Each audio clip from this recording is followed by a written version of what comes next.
Bueno, muy buenas noches a todos. Bienvenidos a esta sexta sesión de la Sociedad Mexicana de Urología, Colegio de Profesionistas.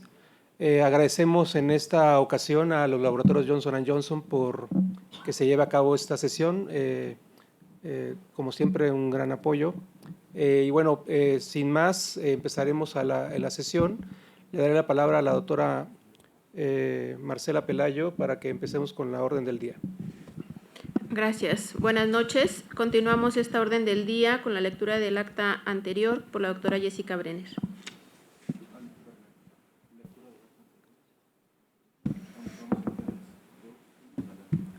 Buenas noches. Se inicia la lectura del acta correspondiente a la quinta sesión académica mensual ordinaria de la Sesión Mexicana de Urología, Colegio de Profesionistas AC, llevado a cabo en modalidad híbrida. Siendo las 19 horas del día 21 de mayo del 2026, se llevó a cabo dicha reunión con la siguiente orden del día. Se lleva a cabo la sesión académica mensual de residentes a cargo de la doctora Jennifer Estefanía Reyes Alcaraz y el doctor Gerardo Tena González Méndez, y como profesor invitado el doctor Edgar Beltrán Suárez, con la presentación del caso clínico por parte del doctor Pablo Francisco Rojas Solís del Hospital Regional de Alta Especialidad de la Península de Yucatán. Se anuncia al ganador del primer concurso de membresía SMU, el doctor Orión Erenjú Rodríguez González. Se da la bienvenida a la sesión mensual por parte del presidente de la Sociedad Mexicana de Urología, el doctor Ricardo Alonso Castillejos Molina. Se procede a dar lectura del acta de la sesión mensual académica anterior, siendo aprobada, y se realiza lectura de la correspondencia. Se da la bienvenida a la sesión académica mensual del mes de febrero por parte del doctor Alejandro Hernández Méndez. Se inició el duelo de titanes, manejo de litos renales pequeños asintomáticos, vigilancia versus cirugía. Defendiendo la vigilancia, el doctor Carlos Martínez Arroyo, y a favor de la cirugía, el doctor Cristian Axel Hernández Gaitán. Posteriormente se tuvo la plática en voz del experto, avances en cáncer de próstata, la experiencia clínica que define el futuro, impartida por el doctor Giver Castellanos Hernández. Se comentó que la prevalencia de los cálculos asintomáticos va desde un 8 hasta un 46%. El 80% de los pacientes permanecen asintomáticos durante 10 años. La aparición de síntomas varía entre un 0 y un 59% en cálculos menores de 10 milímetros. Aquellos cálculos que son mayores de 5 milímetros tienen riesgo de requerir cirugía y la probabilidad aumenta en aquellos que tienen más de 10 milímetros.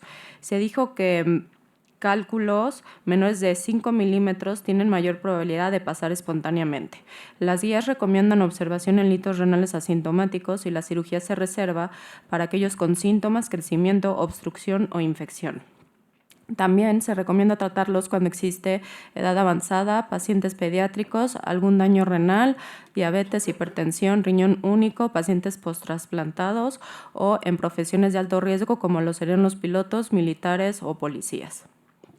Se mencionó también que a nivel mundial el cáncer de próstata se presenta en etapa localizada en un 80% y solo 5% en etapa metastásica, con una supervivencia del 90 al 92% cuando se encuentra localizado y 30-40% en enfermedad metastásica.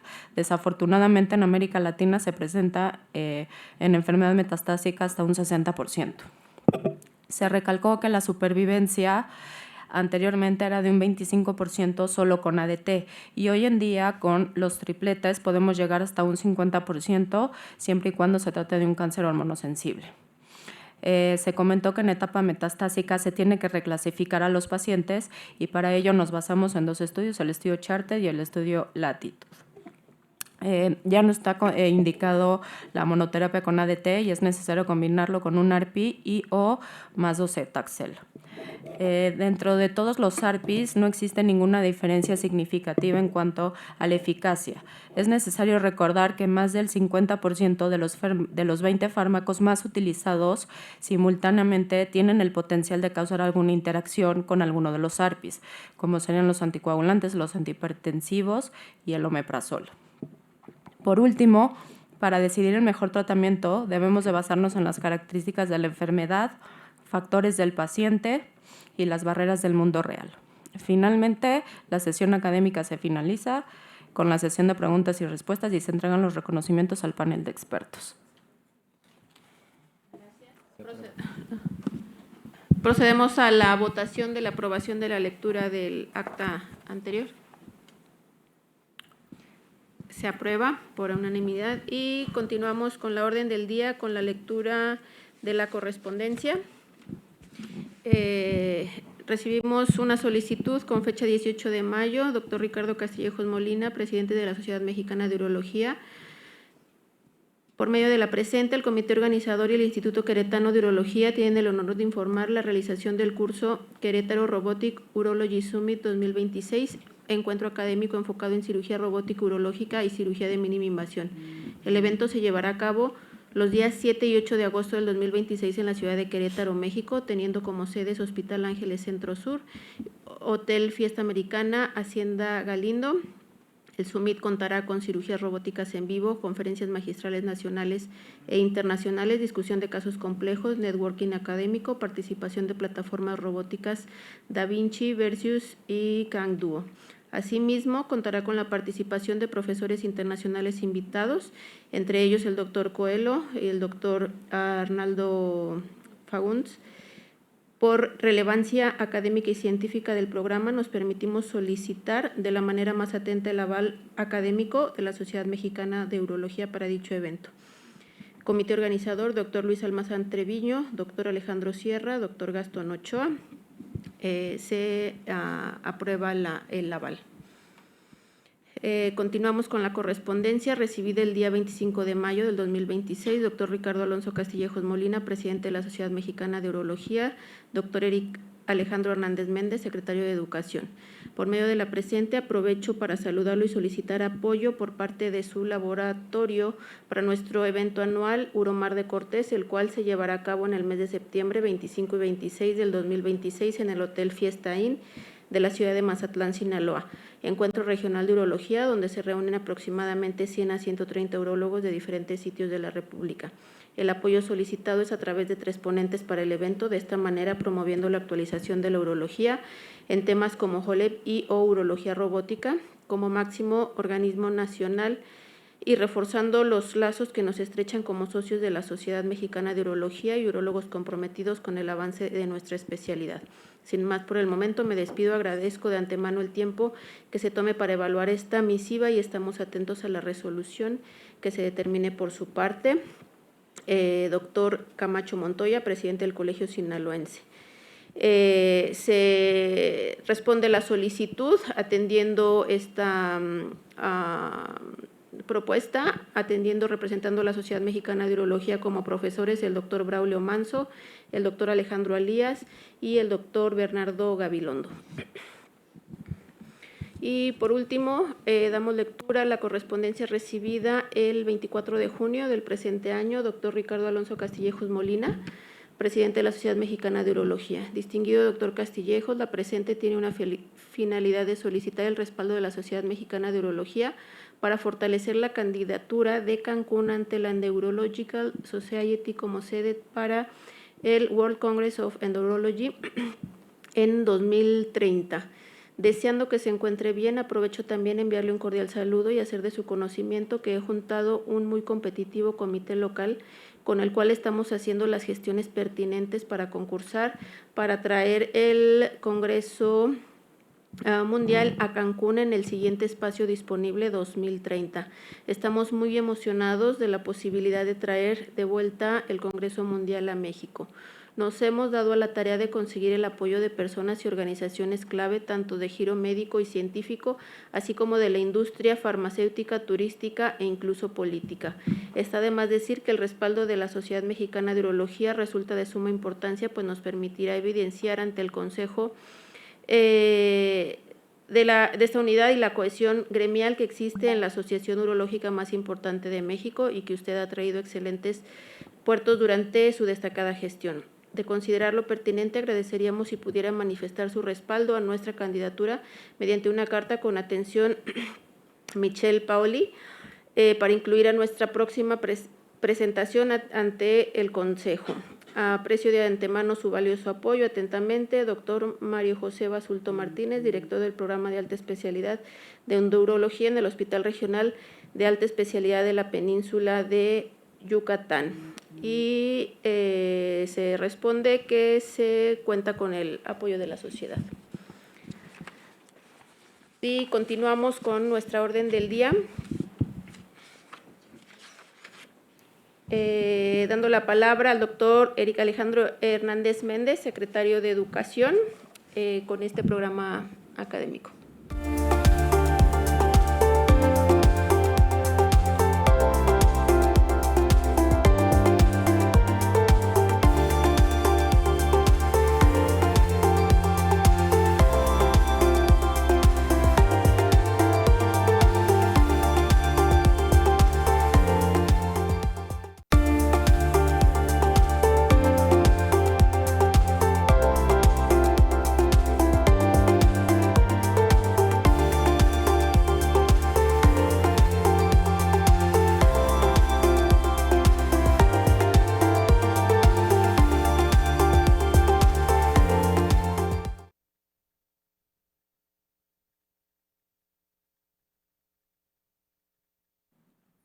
Muy buenas noches a todos y bienvenidos a la sexta sesión académica mensual del 2026.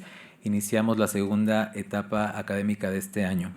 Para mí es un privilegio tener la oportunidad de presentar esta sesión porque contamos con 4 excelentes ponentes en diferentes ramas para el tratamiento de próstatas de gran volumen y agradezco nuevamente a Johnson & Johnson el apoyo para la realización de esta actividad de educación médica continua. Son unos aliados estratégicos para nosotros en la realización de sesiones académicas de la SMU. Como primera parte de esta sesión tenemos el duelo de titanes, que en esta ocasión tenemos a 4, y discutiremos acerca del manejo quirúrgico de próstatas de gran volumen, es decir, aquellas mayores de 120 gramos. Nos acompaña y le doy la bienvenida al doctor Francisco Gómez Regalado, endorólogo de la ciudad de Guadalajara, quien va a defender enucleación láser. Nos acompaña también el doctor Luis Almazán Treviño, quien defenderá adenomectomía laparoscópica. Él es experto en cirugía de mínima invasión del Instituto Queretano de Urología. Bienvenido, Luis. Está con nosotros también el doctor Bernardo Gabilondo Pliego, quien es el coordinador del capítulo de Urología Laparoscópica y Robótica del SMU, quien defenderá adenomectomía robótica. Bienvenido, doctor Gabilondo.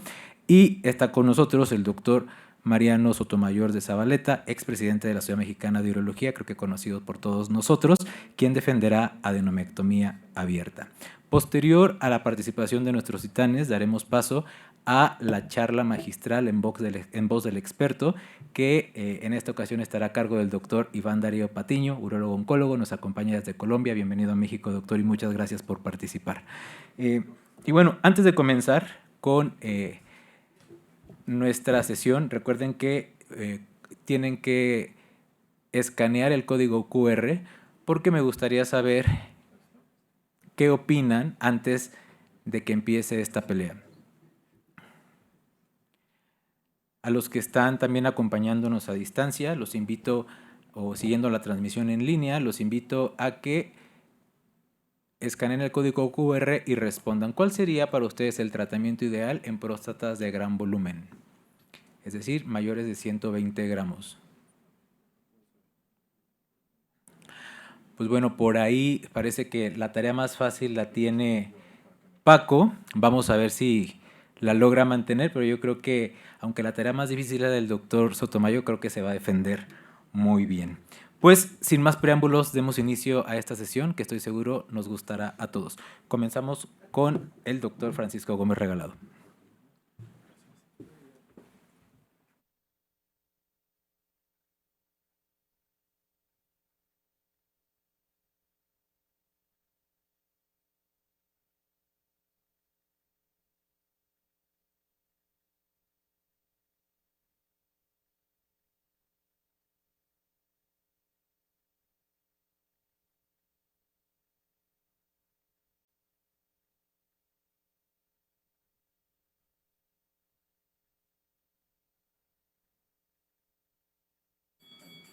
Hola, buenas noches. La verdad es que me siento muy honrado de estar aquí en la Sociedad Mexicana de Urología. Muchas gracias por la invitación, doctor Ricardo, Alejandro. La verdad es que vamos a platicar el día de hoy. A mí me tocó, como dicen, lo más fácil, que es la postura de defender la enucleación de láser en las próstatas de gran volumen. siempre pongo esta diapositiva en la que agradezco a mi maestro, que es el doctor Javier Sánchez, a enseñarme nuclear. Y vamos a empezar. ¿Qué es lo que dicen las guías? Que creo que es donde todos consultamos de primera instancia. Realmente las guías, tanto la EUA como la europea, ambas ponen a la JOLEP o a la enucleación con láser como el tratamiento ideal para aquellas próstatas que miden más de 120. Lo ponen como un grado de evidencia tipo A y para las demás técnicas que están defendiendo lo ponen como un tipo B. Entonces, por eso es muy importante. Es la única técnica que no depende del tamaño. ¿Qué nos dice la Sociedad Europea? La Sociedad Europea realmente la recomendación fuerte que hace es no realizar prostatectomía abierta en aquellos centros donde está disponible hacer enucleación de próstata. Y asimismo, dentro del algoritmo que ellos tienen, nos habla que toda próstata que mida más de 30 gramos, independientemente de ahí para arriba el volumen, puedes hacerle una enucleación de próstata. La ponen como la primera línea para tratamiento. Y una de las cosas muy importantes para este tipo de pacientes es que es una técnica en que si el paciente no puede suspender la anticoagulación, nosotros le podemos ofrecer el tratamiento, cosa que no puede pasar con las otras terapias. Entonces, prácticamente, el día de hoy tengo 3 rivales y cada uno tiene 3 talones de Aquiles. En la cirugía abierta, su mayor problema es el índice de la tasa de transfusión, ¿no? El sangrado es muy alto, los días de sonda son 10 días aproximadamente. La estancia intrahospitalaria son 4 días y bueno, es un paciente que va a quedar con una herida, va a tener dolor y su convalecencia va a ser mayor. Con el tema de la laparoscópica, realmente no se ha encontrado ninguna ventaja en IPSS, en Qmax y también cuando se hacen los estudios para lo que es analizar el volumen de orina residual, no hay diferencia. Entonces, ¿qué ventajas? La desventaja de la cirugía laparoscópica, bueno, es que tiene las ventajas del robot, pero las desventajas, las incisiones, pero sin robot. Tiene sutura intercorpórea que es técnicamente exigente. Y bueno, no hay ventajas funcionales como ya lo habíamos dicho, ¿no? Y el caso de la cirugía robótica, realmente su mayor desventaja es el costo, es 9 veces más costoso que hacer enucleación de próstata. Estos datos fueron obtenidos ahí de un artículo que publicó Kim. Y las complicaciones Clevendin grado 3 aumentan un 3.4%. Entonces, el HOLEP realmente gana en cada escenario que lo pongamos, gana en el tiempo quirúrgico, es 1.4 horas, y si lo vemos en cirugía robótica sube a 3.8. El sangrado estimado es de 66 mililitros, para cirugía abierta vean 795 mililitros. La sonda, 0.4 días para OLEP, y cirugía abierta 9.9, y en lo que es cirugía robótica 11.2. Los días de estancia intrahospitalaria, 0.6 para OLEP, 4 y 2 para cirugía robótica. Y una de las mejores o de las mayores ventajas es que realmente en esta cirugía no hay ninguna incisión. Aquí vemos en estas gráficas el tema del sangrado y la transfusión, qué bajos son en la enucleación de próstata. Y vamos a ver estos ensayos aleatorizados y el seguimiento de los pacientes a 10 años, que es una de las cuestiones también muy importantes, porque de repente, digo, la RT1 entra aquí mucho, pero hay quien todavía la hace en estos pacientes, y realmente si te fijas, el porcentaje de reintervención de estos pacientes es el 17.7% y de la OLEP solamente es el 1.7%. Entonces, Kunz hizo un estudio en el cual los estudió durante 5 años y vio que realmente no había diferencia en lo que vendría siendo la adenectomía abierta contra la enucleación, solamente en el tema de las transfusiones. Y después vino NAPRO en el 2006, donde habló que para aquellas próstatas mayores de 70 gramos, la enucleación tenía menos días de sonda, menos estancia y menos transfusiones. Y el último estudio que se tiene registrado es el metaanálisis del 2025, en el que se tiene un porcentaje menor del 75% de transfusión respecto a la cirugía robótica y así como las complicaciones que ya habíamos presentado. Y bueno, esos son los números de lo que vendría siendo la enucleación de los artículos que hay publicados, pero les voy a presentar mis números. Básicamente nosotros hicimos un trabajo que está por publicarse de 653 pacientes. De esos 653 tomamos 119 casos que son de más de 120 gramos y tenemos un promedio de 162. Y vemos el tiempo de enucleación está muy parecido al tiempo de la literatura mundial, 77 minutos. Estamos por encima de la eficiencia de enucleación 1.4 y tratamos de hacer, o nuestro objetivo es hacer estos casos en menos de 1 hora y solamente lo hemos logrado en el 38%. Ya para cerrar, realmente este es el único abordaje seguro sin suspender el tratamiento anticoagulante. Como vimos, los índices de transfusión son muy bajos, el sangrado es muy bajo también respecto con cirugía abierta y el costo, realmente el alto costo de la cirugía robótica y que no está disponible en todos los centros, realmente, y que necesitas el tema de la certificación y todo lo demás, es lo que hace que sea menos viable hacer cirugía robótica. Y el tema de la reintervención, que es 1.4 a 10 años. La última diapositiva que les voy a poner es una pregunta que dice, si tú fueras el paciente y te ofrecieran una cirugía que logra el mismo objetivo, pero con 12 veces menos tasa de transfusión, menos días de sonda, menos días de hospitalización y menos complicaciones, menor costo y sobre todo, sin ninguna incisión, ¿qué elegirías? Bueno, pues la OLEP, ¿no? Ahí están mis datos, muchas gracias a todos.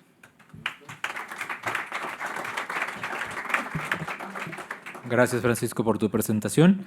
Vamos ahora con la defensa de adenomectomía laparoscópica por el doctor Luis Almazán Treviño.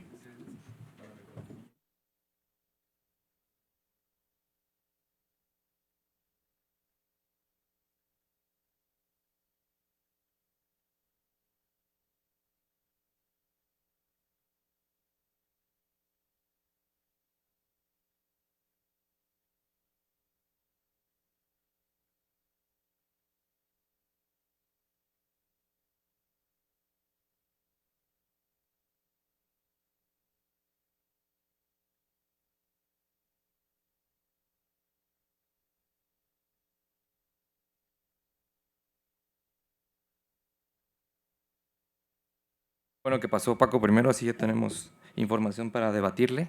Gracias, doctor Ricardo Castillejos, por la invitación. Gracias, Eric. Pues bueno, yo no vengo a decirles que la robótica o la OLEP es peor que la laparoscopía, solo vengo a demostrarles que en ciertos casos seleccionar la laparoscopía es una técnica que no se puede dejar de hacer.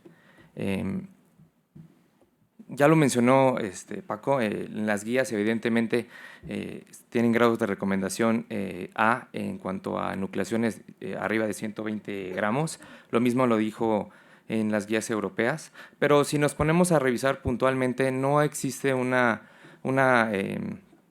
llamarlo? Una diferencia abismal en cuanto a grado de recomendación, porque tenemos en el 1A y el grado de recomendación para cirugía de mínima invasión es 1B. Entonces, es un poquito debatible, ¿no? La prostatectomía simple laparoscópica pues es una técnica olvidada. ¿Por qué? Porque no es la más nueva ni la más cara. Sin embargo, tenemos mayor disponibilidad de sistemas laparoscópicos en el país, en los sistemas públicos. Eso es un punto a favor para la prostatectomía simple laparoscópica. Y los costos más accesibles para los pacientes privados, ¿no? Evidentemente, cuando uno hace muchas veces los presupuestos a los pacientes, tenemos que contemplar los costos tanto de renta de equipo como los costos hospitalarios. Y el abordaje transvesical ampliamente dominado por nosotros, todos cursamos en la residencia, hicimos una prostatectomía simple abierta y conocemos perfectamente la anatomía por vía transvesical y no así en vía endoscópica, ¿no? Entonces, no siempre la mejor cirugía no es la más moderna ni la más cara. Simplemente la mejor cirugía es la que resuelve completamente el problema del paciente. Entonces, ¿por qué seguimos haciendo prostatectomías laparoscópicas? Y aquí es donde voy a debatirle un poquito a Paco. ¿Qué pasa en aquellos pacientes que tienen, además de un gran adenoma, tienen una estenosis de uretra? ¿Qué pasa con aquellos pacientes que además de la hiperplasia tienen un divertículo vesical? O aquellos pacientes que tienen un cálculo vesical gigante, ¿no? En este paper que fue publicado en el 2023 en el Journal of Endurology, curiosamente, hablando de próstatas arriba de 200 gramos, hay un ligero sesgo porque los pacientes en los que encontraron divertículos vesicales, litiasis vesical, antecedentes de estenosis o próstatas arriba de 200 gramos fueron excluidos del grupo de nucleación y se les ofreció tratamiento por mínima invasión. Entonces, quiere decir que incluso en los centros europeos de alto volumen, de alta experiencia, tampoco se animan a hacer siempre en todos los pacientes una enucleación endoscópica, ¿no? Y en este metaanálisis que se publicó en el 2021, en donde se hicieron estudios comparativos de 8 centros, más de 1.500 pacientes, compararon OLEP contra cirugía por mínima invasión, no hubo diferencias significativas ni en IPCS, ni en Qmax, ni en orina residual, ni siquiera en reducción del antígeno prostático o mejoría de la calidad de la vida. Quiere decir que no es menor la ventaja de la laparoscopía sobre la enucleación endoscópica. En estos estudios los pesos fueron muy equivalentes, no hubo diferencias en los tiempos quirúrgicos realmente y no hubo diferencias significativas ni en complicaciones globales ni en complicaciones mayores, clavendiendo arriba de 3. Entonces, debatible un poquito lo que nos comentaba Paco en cuanto a los grandes estudios, ¿no? ¿Qué pasa en las próstatas gigantes? Realmente hay muy pocas series de próstatas arriba de 200 centímetros cúbicos. Normalmente estos pacientes son muy seleccionados y los tiempos quirúrgicos van a aumentar progresivamente. Sabemos que la morcelación en estos adenomas tan grandes puede llevarnos de 2 hasta 3 horas y entonces es cuando los tiempos quirúrgicos realmente importan. ¿Qué harían ustedes con un paciente que tiene una próstata de 320 gramos, tiene un divertículo vesical, tiene antecedentes de estenosis de uretra? Creo que la respuesta es clara, ¿no? Vamos a hacer unos pequeños rounds cara a cara con las demás técnicas. En cuanto a la enseñanza quirúrgica en México, que es algo muy importante hablar que pasa en nuestro país. Tenemos más o menos 23 sedes oficiales y de estas 23 sedes, la mayoría de ellos tienen acceso a una torre de laparoscopía. ¿Por qué? Porque son menos costosas que un láser de alta potencia y son menos costosos que un sistema robótico. Entonces creo que este round número 1 se lo lleva a la laparoscopía. ¿Qué pasa en la curva de aprendizaje? La técnica laparoscópica es prácticamente una calca de la cirugía abierta. Entonces todos conocemos la anatomía, todos hemos hecho una cirugía transvesical o extraperitoneal y hemos realizado alguna prostatectomía simple. Entonces, en cuanto a cursos de alta especialidad, hay más cursos de cirugía laparoscópica que de cirugía endoscópica. Ojo, no todos los cursos de cirugía endoscópica en el país hacen OLEP, pueden hacer únicamente percutánea. Entonces este round también creo que se lo lleva a la laparoscopía. Y en cuanto a costos, es evidente que la laparoscopía tiene menor costo que una renta de un láser de alta potencia o un sistema robótico. Entonces la mejor cirugía debe de ser también reproducible. Y por último, ¿qué pasa con los pacientes con estenosis de uretra, con uretras estrechas y pacientes con divertículos? Pues recordemos que esto lo podemos resolver en el mismo tiempo quirúrgico. Ya para terminar, contra el OLEP, pues recuerden que en la laparoscopía puedes trigonizar y por lo tanto vas a tener menos disuria en estos pacientes, resuelve los divertículos vesicales en el mismo tiempo quirúrgico y no te metes a la uretra.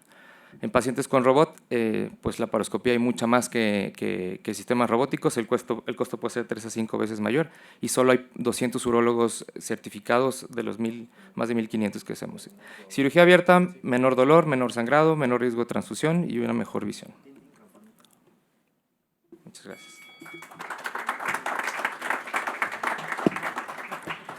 Pues se han defendido bastante bien. Ahora veamos cómo lo hace el doctor Bernardo Gabilondo, que defenderá de adenomectomía robótica. Adelante. Gracias. Voy a desconectar el HDMI de este Cruz.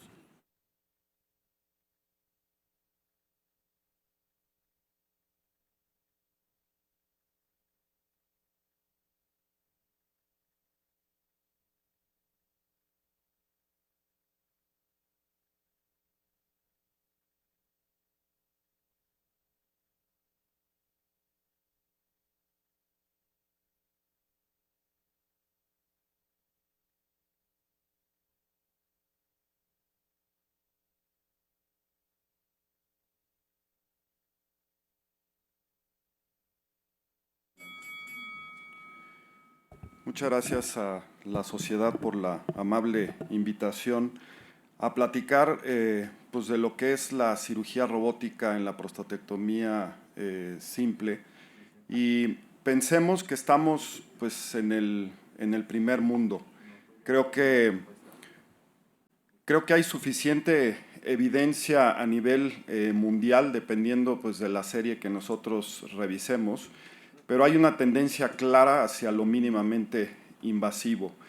Y la tendencia, como ya mencionaron, las guías europeas y las guías americanas, pues es muy claro, ¿no? El punto de corte para hacer cirugía de mínima invasión debe ser próstatas por arriba de 80 gramos.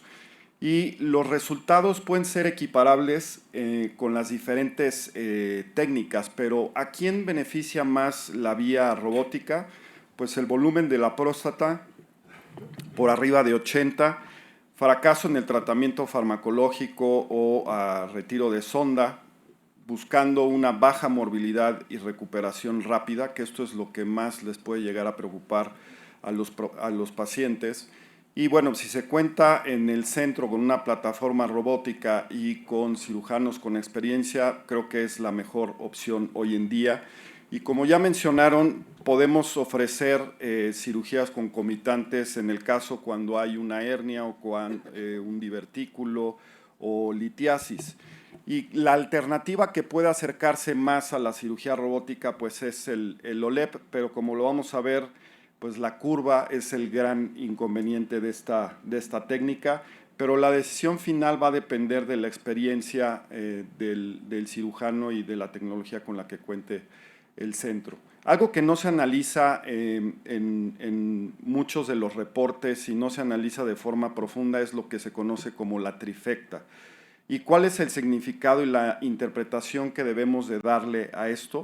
O sea, los 3 criterios, y son muy pocos estudios donde realmente ponen esto, que es el Qmax, los síntomas prostáticos y si existen o no complicaciones, que esto habla de la seguridad, ¿no? de cualquier procedimiento. Entonces, esto refleja al final mayor calidad quirúrgica compuesta a favor generalmente de la cirugía robótica, ¿no? Dependiendo de la serie que nosotros analicemos, pero no hay una superioridad definitiva, ¿no? Hay muchas series retrospectivas multicéntricas no aleatorizadas donde definen la trifecta, que todavía no está muy estandarizada en los diferentes estudios, pero la eficacia funcional es comparable en las diferentes técnicas, ¿no? El OLEP puede tener ciertas ventajas perioperatorias en cuanto al sangrado o el tiempo de sonda y la estancia, pero sin duda las ventajas demostradas de la vía robótica es menor sangrado, menos transfusiones, menos estancia hospitalaria y obviamente la curva de aprendizaje va a ser mucho menor. Si nosotros analizamos las 4 modalidades de tratamiento, que es abierta, laparoscópica, robótica y láser, la cirugía robótica es la que ofrece mayor ventaja. Si lo vemos desde la curva de aprendizaje, es mucho menor comparada con la OLEP, que eso es un gran inconveniente en los grandes centros. ¿Cuál es la que hacemos con mayor frecuencia? Es la técnica de milling, que es transcapsular y se puede ser transperitoneal o extraperitoneal, que es muy sencilla, y la gran ventaja en cuanto a la funcionalidad y que evita complicaciones, sobre todo a nivel de uretra, es la retrigonización, que eso lo podemos hacer suturando usando la sutura barbada, y esto ofrece la gran ventaja que el paciente tenga un menor tiempo la sonda, que esto puede llegar a ser un inconveniente en algunos casos. Yo les puedo decir que normalmente la sonda se las dejamos 5 días al paciente, no 10 o 11 días como está en algunas series reportadas. Y vean esta gran diferencia entre lo que es la cirugía robótica y el OLEP, la curva de aprendizaje. O sea, con la robótica se requieren entre 10 y 12 casos, con el OLEP es muy alta, son entre 30 y 50 casos, y obviamente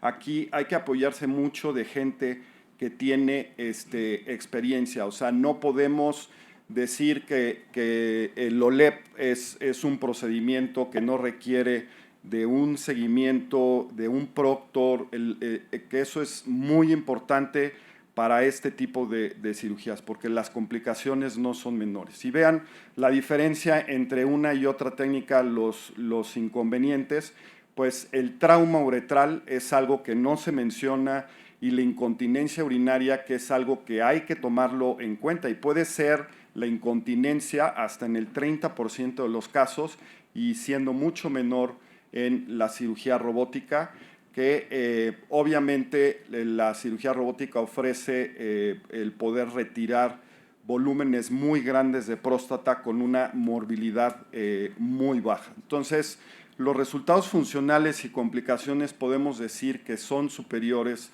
en la cirugía robótica, hablando de los resultados. Entonces, para finalizar, es importante mencionar que si vas a volverte experto en una técnica, que sea la más reproducible y versátil.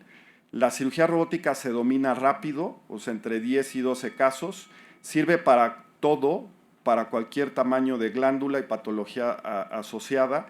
Entonces, hay que dominar una técnica, hay que volverse experto donde haya un robot. Y para finalizar, la regla de oro: la mejor operación para tu paciente no es la más moderna, sino la que tú sabes hacer mejor. Elige una técnica, fórmate y vuélvete experto en ella. No puedes manejar todas las técnicas. Gracias.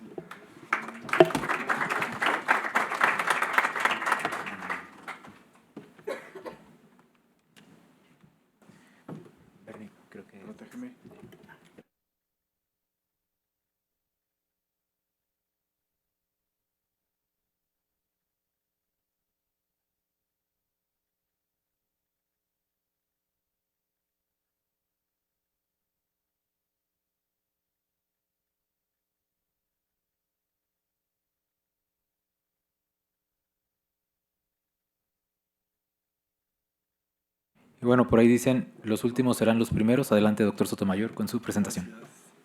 ¿Cómo le pongo aquí para que...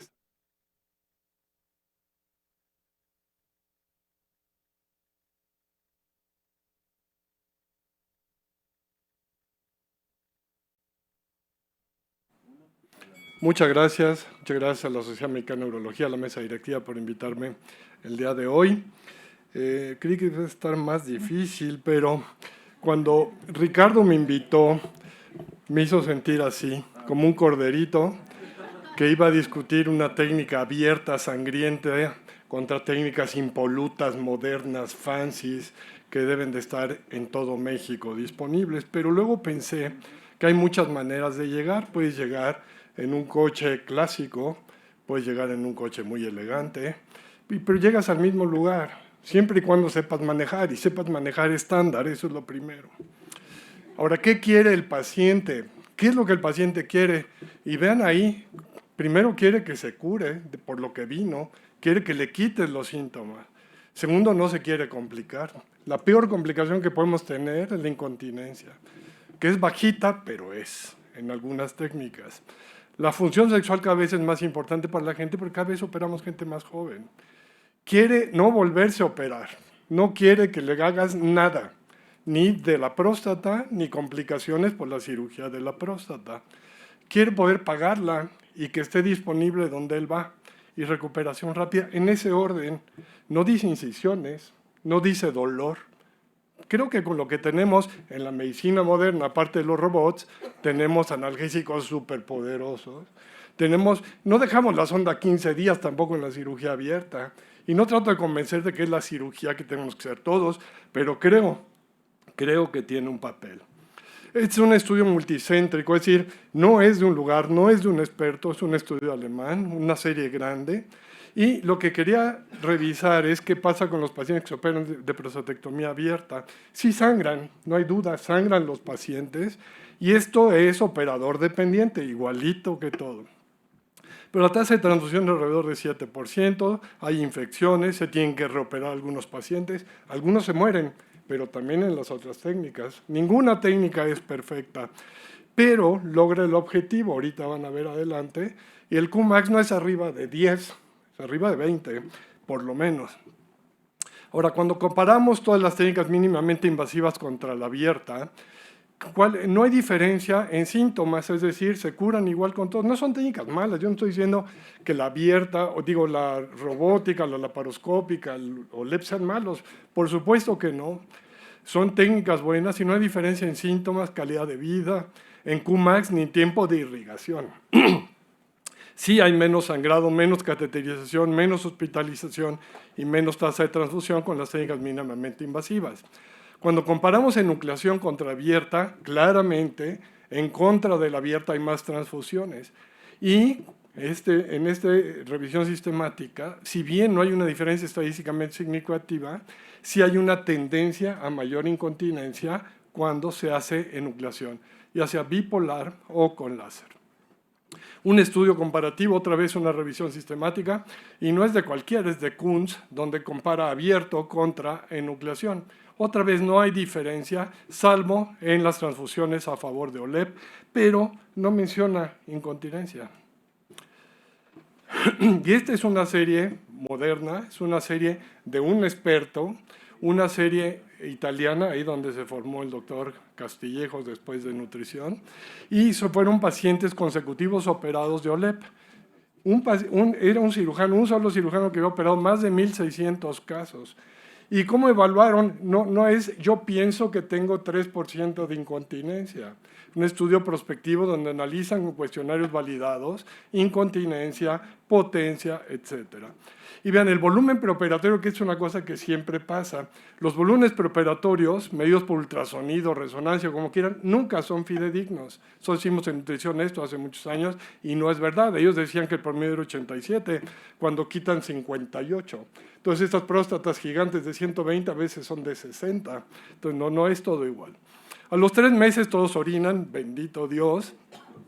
La mayoría orina muy bien, Qmax arriba de 20, orina residual prácticamente 0 y los síntomas están mejor al mes.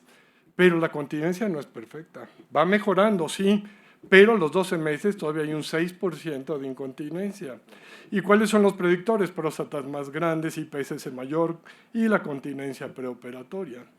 La función sexual, simplemente vean donde está resaltado, es peor casi en una cuarta parte de los pacientes. La función sexual se afecta. Me estoy refiriendo a erección, no eyaculación. Es la parte del dominio de función eréctil del IIF. Y todos tienen eyaculación retrógrada. Hay complicaciones intraoperatorias, se perfora la cápsula a veces y no me dejarán mentir. Ni en la abierta, ni en la laparoscópica, ni en la robótica están libres de esto. Esto a veces pasa. Pero una complicación particular es la lesión del orificio ureteral, que a veces requiere reimplantes. También tienen complicaciones que ya mencionaron, estenosis, estrechez de fosa y complicaciones importantes, incluso Clavien-Dindo 3. Y la tasa de transfusiones en una serie prospectiva no es 0. Alrededor de 2% de los pacientes se transfunden. Entonces, en conclusión, pues, en eliminación de los síntomas, todas las técnicas son buenas. Complicación ninguna tiene complicaciones 0. La función sexual se afecta en todos, al menos la eyaculación en todos se afecta y potencialmente los otros dominios también. Recuperación rápida, sí, acepto que no es la mejor recuperación la de prostatectomía abierta, todas son durables, pero disponibilidad de costo, creo que la más disponible y la más barata sigue siendo la prostatectomía abierta. Entonces, si esto es el futuro, a veces prefiero vivir en el pasado. Muchas gracias.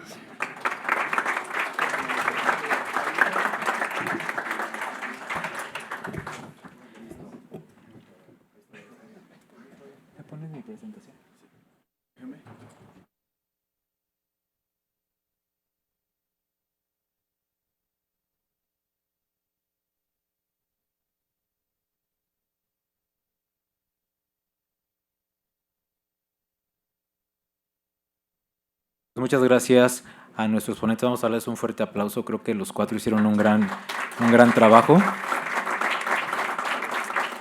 Y les vuelvo a hacer la misma pregunta. ¿Cambiaron de opinión? ¿Cuál sería para ustedes, después de escuchar a nuestros 4 titanes, el tratamiento quirúrgico para próstatas de gran volumen?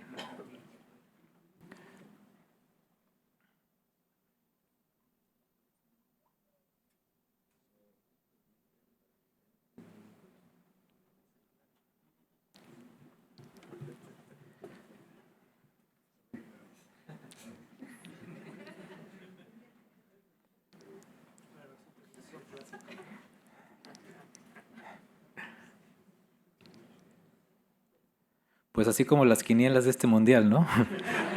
Sorpresivamente ha ganado la adenomectomía abierta.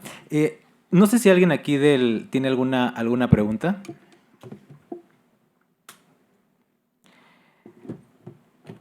Quizá para puntualizar un poquito y sacarlos de la zona de confort de lo que defendieron, me gustaría preguntarle a Luis Almazán, si tuvieras que defender adenomectomía abierta, ¿qué puntos considerarías como ventaja? Si tuviera que defender adenoctomía abierta. el bocho. Creo que es accesible para todos, sin duda alguna. Doctor Gabilondo, si tuvieras que defender enucleación láser, ¿cuál sería el principal punto a favor que verías en esta técnica? ¿A favor? A favor. Pues creo que es más accesible que la cirugía robótica. Doctor Sotomayor, si usted tuviera que defender o línea, o no sé cómo se llama, es decir, la cirugía robótica, ¿cuál sería el punto a favor que vería? Yo creo que tiene muchos argumentos. Donde está disponible es una excelente técnica, pero yo creo que de las técnicas que hay de cirugía robótica no es sencilla. Encontrar el plano no perforar no es fácil. Es decir, 20, dices tú, Bernie, yo creo que no, a lo mejor 20 te tomó a ti, pero la verdad es que no es una técnica sencilla de aprender, donde te puedes perder, dejar próstata, meterte a la cápsula y luego retribonizar. La verdad es que quedan muy bonitas. No podría decir que no es un argumento. Si el paciente lo puede pagar y se opera con un experto, creo que no tendría ningún argumento para no aconsejarlo. Y Paco, ¿cómo defenderías tú, cuál crees que sería el punto a favor de una adenoctomía laparoscópica? Yo creo que, como lo dijo Luis muy bien, el tema de la accesibilidad, o sea, las torres de laparoscopía están disponibles en más centros y sobre todo también en aquellos pacientes en los que necesiten procedimientos asociados, ¿no? Por ejemplo, en esos pacientes que tienen litos vesicales muy grandes, o sea, hay que considerar que primero es hacer la piedra con el láser, si lo quieres hacer OLEP, y después enuclearla y luego morcelarla. O sea, todo eso te da mucho tiempo. O sea, también hay que ser realistas. Yo hago mucha enucleación, sin embargo, en este tipo de pacientes son los que más se puede beneficiar de este tipo de procedimientos que no es la enucleación, porque básicamente todo lo haces en la misma manera y no pierdes tanto tiempo ni haciendo la piedra ni morcelando, ¿no? Yo creo que esa sería la mayor ventaja. Si hubiesen tenido la oportunidad de no defender una de las 4 técnicas, ¿cuál hubiese sido? Esta pregunta para cada uno. Paco, ¿cuál tú no hubieses defendido? La abierta. Luis. Yo creo que la robótica. Bernardo. El OLEP. Doctor Sotomayor. Yo creo que la más difícil de defender es la abierta. O sea, en estos momentos defender la abierta contra estas técnicas excelsas e impolutas, que no son tan impolutas, es difícil. Pues muchas gracias a los 4 y un aplauso por esta dinámica tan enriquecedora. Continuando con nuestro programa, pues vamos a pasar a la conferencia magistral en voz del experto de localizado a metastásico, decisiones críticas en el tratamiento de cáncer de próstata. Y esta plática será impartida por el doctor Iván Darío Patiño, él es urólogo oncólogo, nos acompaña desde Colombia. Les pido por favor que me vuelvan a poner el QR. La plataforma está disponible donde podrán hacer preguntas al ponente que las haremos al final de su participación. Doctor Patiño, muchas gracias por acompañarnos nuevamente y adelante con su plática.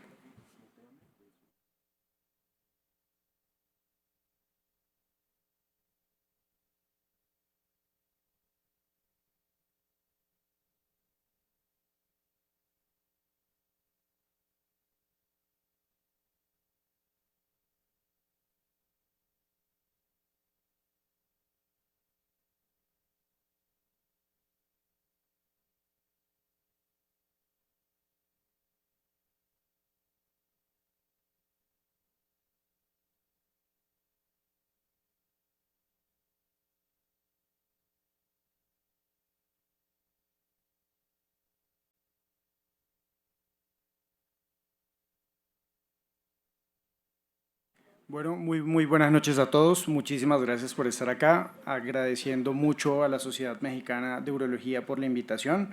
Mi nombre es Iván Patiño, yo soy urólogo de la Universidad Militar de Bogotá y urólogo oncólogo del Instituto Nacional de Cancerología. Soy profesor adjunto allá. Hoy vamos a hablar un poquito realmente de intensificación en cáncer de próstata localizado y metastásico. Realmente, ¿en qué vamos? Entonces, primero que todo, pues este es mi conflicto de intereses, pero pues la charla es netamente de mi autoría y no tuve pues ningún tipo de intimidación para mis opiniones.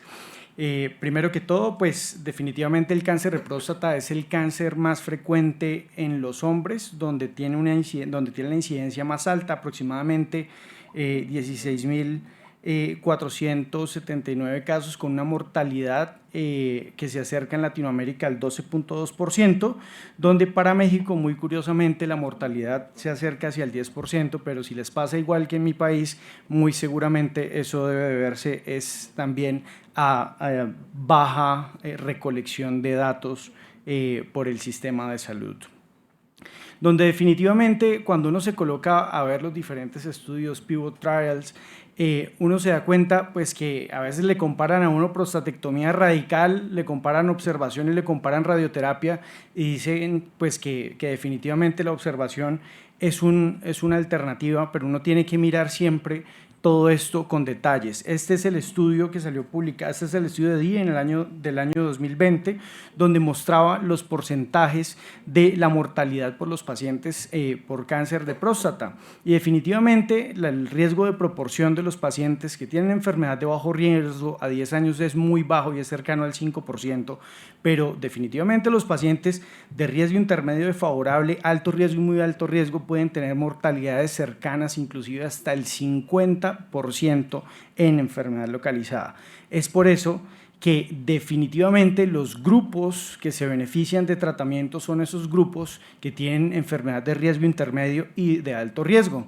Cuando uno va a ver o va a definir los tratamientos, uno no encuentra estudios cabeza a cabeza. En general voy a hablar de la prostatectomía radical y la radioterapia como terapias estándar. No voy a hablar de las terapias focales en el manejo del cáncer de próstata. Pues muchos hemos visto como las consideraciones de la FDA inclusive en contra muchas veces de esas terapias focales para el manejo del cáncer de la próstata. ¿Realmente hay una mejor que otra? Hay un beneficio en el tratamiento multimodal de esos pacientes que tienen enfermedad de alto riesgo, o con cuál debo empezar. ¿Debo empezar con cirugía? ¿Debo empezar con radioterapia?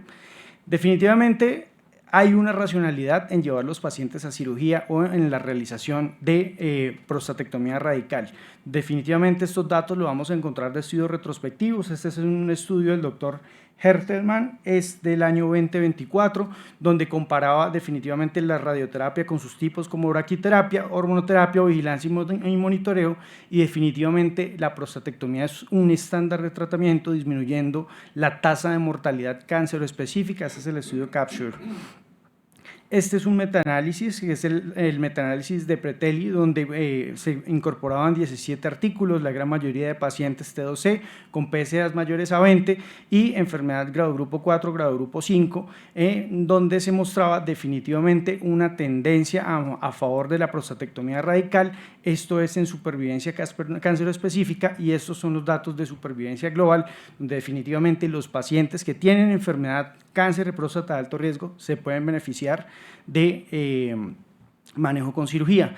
Adicionalmente, en las progresiones a cáncer de próstata resistente a la castración, podemos encontrar tasas de complicaciones locales del 50 al 60% en los pacientes que fueron tratados con radioterapia, donde tenemos complicaciones o muchísimo menos complicaciones locales como síntomas del tracto urinario, obstrucción ureteral baja, que se ve en los casos de prostatectomía radical en el 4.4% versus los pacientes que fueron tratados con radioterapia externa en un 35.6%.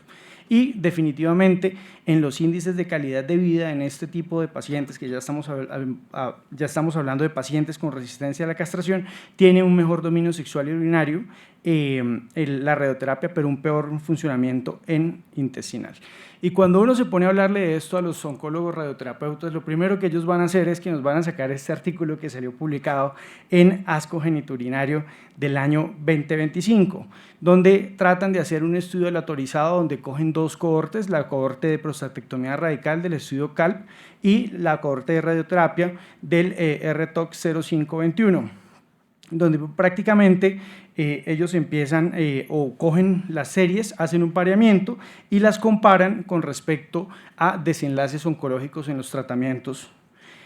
Más o menos tenían una edad en ambos grupos cercana a los 70 años, pacientes que tenían enfermedad de grado grupo 8, 9 o 10, eran la gran mayoría, estados T3 o T4, que es lo sospechoso, solamente era un 17%, a pesar de que estamos hablando de pacientes con cáncer de próstata de alto riesgo, y una mediana de antígenos por encima de 20 también, que estaba por debajo del 50%. Y ellos nos sacan estas curvas de Kaplan-Meier, donde nos dicen que la radioterapia en supervivencia libre de enfermedad metastásica a largo tiempo es mucho más baja en los pacientes que son tratados con radioterapia versus cirugía. Pero esto es definitivamente pues, la representación de lo que ellos nos argumentan con un HR de 0,72, pero se les olvida este pequeño detalle, y es que en supervivencia global los pacientes que eran tratados con radioterapia se morían más, ¿sí? O sea, se morían menos de cáncer de próstata, pero se morían más en general, y pues definitivamente cuando uno evalúa terapias de tratamiento, especialmente en el manejo de cáncer, uno tiene que mirar o evidenciar primero que hay una mejoría en supervivencia global. Definitivamente el incremento de la mortalidad general en este tipo de pacientes, y cuando uno se coloca a mirar con detalle las cohortes que comparaban la cohorte del estudio CALP, que eran pacientes que eran tratados con prostatectomía radical y linfadenectomía, la cohorte era muy cercana al 20% en enfermedad ganglionar versus el 1% de los pacientes con imágenes diagnósticas que eran tratados con radioterapia. Es decir, clínicamente eran peores los que estaban tratados con radioterapia, y aún así era superior en supervivencia global, era superior el manejo con prostatectomía radical. Y uno se coloca a ver y le pueden comparar muchísimas cosas como las tasas de disfunción eréctil, la tasa de incontinencia, y definitivamente pues si uno las compara cabeza a cabeza se va a dar cuenta que la prostatectomía radical tiene mayores tasas de este tipo de complicaciones. Pero ¿qué hay de la proctitis? ¿De acuerdo? ¿O qué hay de este tipo de toxicidad? Ese es el estudio que publicó el doctor Klotz y el doctor Nam. Esta es una cohorte que se le publicaba en el año 2014, donde se evidenciaban otro tipo de evaluaciones, como era la admisión hospitalaria, el requerimiento de algún otro tipo de intervención quirúrgica abierta o el procedimiento en la tasa, en el manejo rectal o anal, y definitivamente la radioterapia tiene muchísimas mayores tasas de estas tres incidencias, que son otros aspectos que uno tiene que mirar, además de la trifecta en los pacientes manejados con cirugía.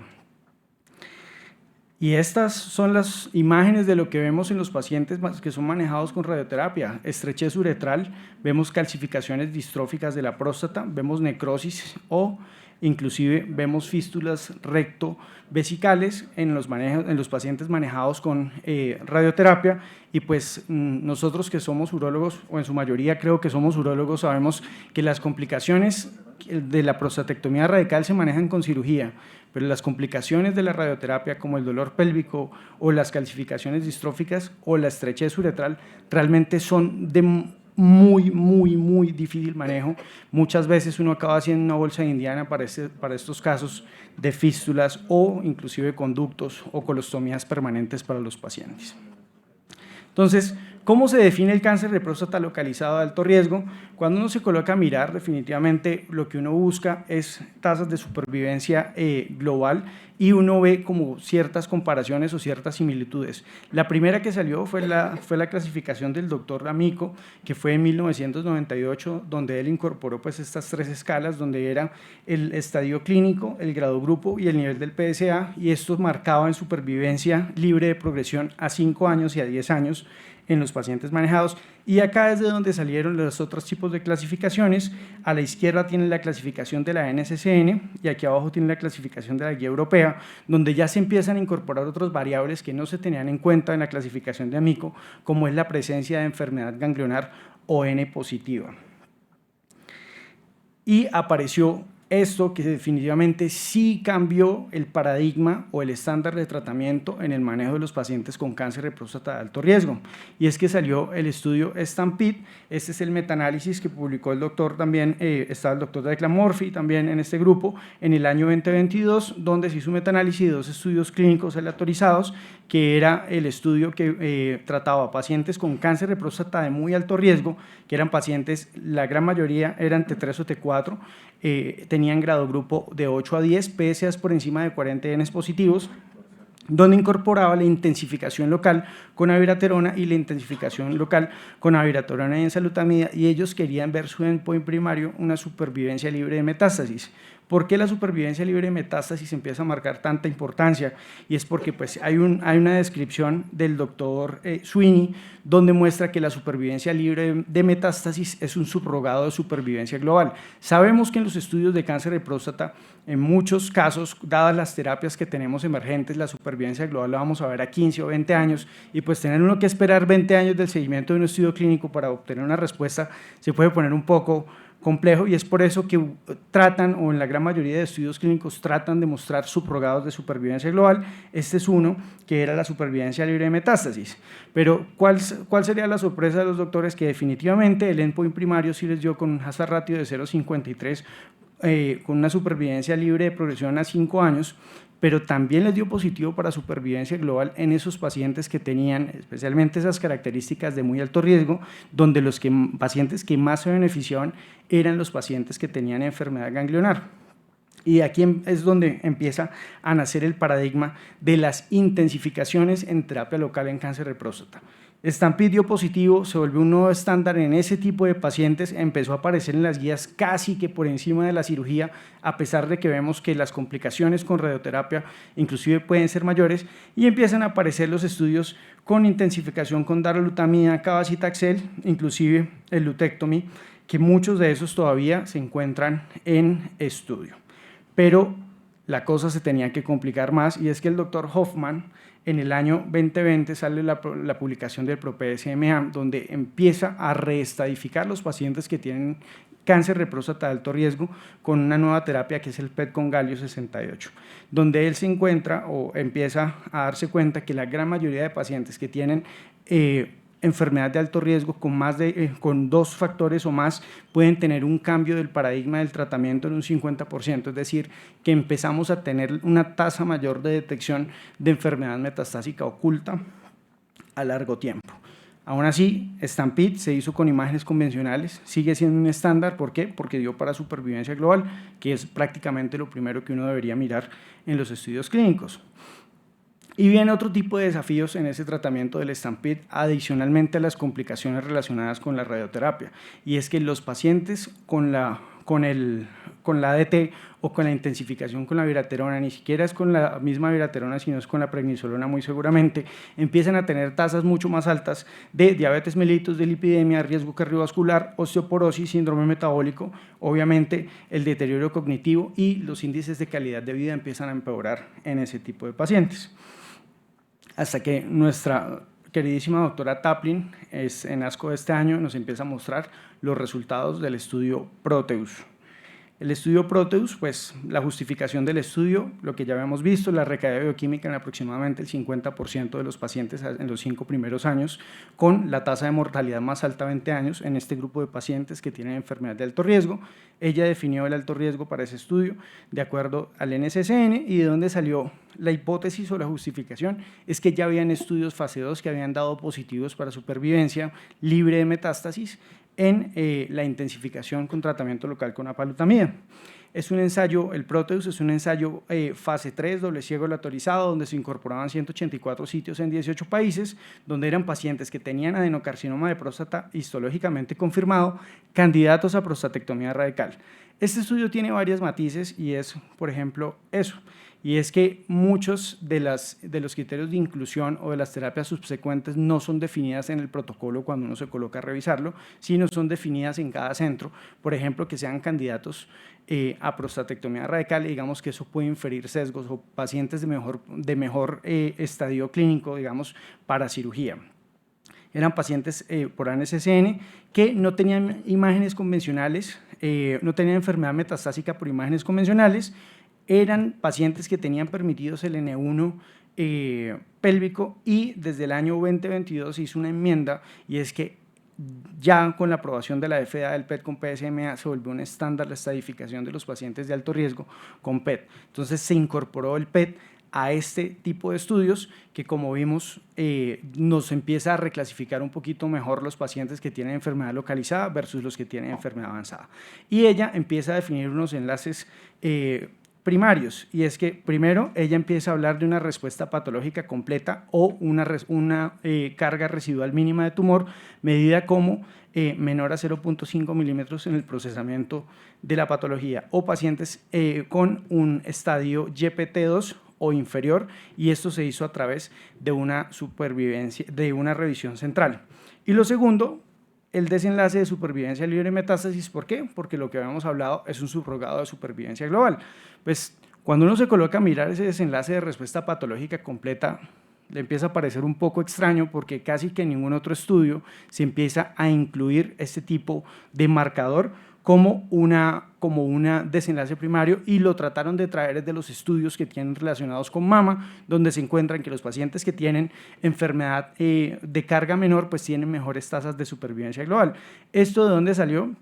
Bueno, el Proteus aleatorizaba a los pacientes a recibir apalutamida más neoadyuvancia con bloqueo hormonal versus placebo con bloqueo hormonal durante 2 semanas, y eran llevados a prostatectomía radical y se les continuaba la ADT con la intensificación por 4 semanas más. ¿Listos? ¿De dónde salieron estos marcadores que tomó la doctora Taplin? Y es que este es un estudio que ella ya había mostrado en el año 2025, donde mostraba que la supervivencia en los pacientes con cáncer de próstata de alto riesgo se afecta por el número de, digamos, de marcadores de enfermedad de alto riesgo. Y es que cuando tienen un factor o más de un factor, pues la supervivencia, como ven en el gráfico de la izquierda, la supervivencia global empieza a afectarse. Y definitivamente el grado de carga tumoral, donde los pacientes tienen menos de 5 milímetros en la patología, se empieza a asociar también como una variable continua relacionada con la supervivencia global. De ahí es de donde salió esa variable específica para el estudio Proteus, ¿sí? Entonces, estas son las características demográficas del estudio: una mediana de edad de aproximadamente 66 años, la gran mayoría de pacientes eran pacientes menores de 65 años, definitivamente lo mismo que vemos en los pacientes de los estudios americanos, y es que pues la gran mayoría de pacientes eran pacientes blancos. A pesar de que el estudio era para una enfermedad de una enfermedad localizada de pacientes con alto riesgo, la mediana del PSA era de 14, o sea, la gran mayoría de pacientes tenían PSA por debajo de 20, que es esto, y la gran mayoría de pacientes también tenían una enfermedad T2. ¿De acuerdo? Y solamente el 12% de los pacientes que estaban incluidos en el estudio tenían una enfermedad ganglionar N1. Como vimos, ¿de dónde salió la idea de la intensificación? Específicamente de los pacientes que más se benefician del tratamiento con radioterapia son los que tienen enfermedad ganglionar. Cosa muy importante de este estudio, y es que la gran mayoría de los pacientes sí tenían Gleason mayor de 8, y es que son enfermedades supremamente agresivas donde tienen enfermedad Gleason 9 o Gleason 10. ¿Qué encontró ella en el estudio Proteus? Definitivamente el punto primario que ella quería demostrar, que era la carga de enfermedad. Ella tuvo tasas de respuesta muy superiores en el grupo posterior a prostatectomía radical, en el grupo de pacientes que eran tratados con intensificación con placebo más apalutamida antes de la cirugía, versus los que solamente se les había dado la neoadyuvancia con bloqueo hormonal, con un 9 veces más en la mejoría en este desenlace. Y lo segundo es que la supervivencia libre de enfermedad metastásica por PET con PSMA había una disminución, una reducción del 20% a 60 meses, donde la curva se empezaba a separar más o menos a partir de los 3 años en el riesgo de enfermedad metastásica, con otro tipo de desenlaces secundarios que ella también medía, y era el Event Free Survival, que básicamente era la recaída bioquímica, lo que estaban definiendo con esto, donde teníamos una media para los pacientes que solamente habían recibido ADT de 38.4 meses versus los que habían recibido ADT más intensificación del 57.1 meses, con una reducción del 29%, con una HR del 0.71.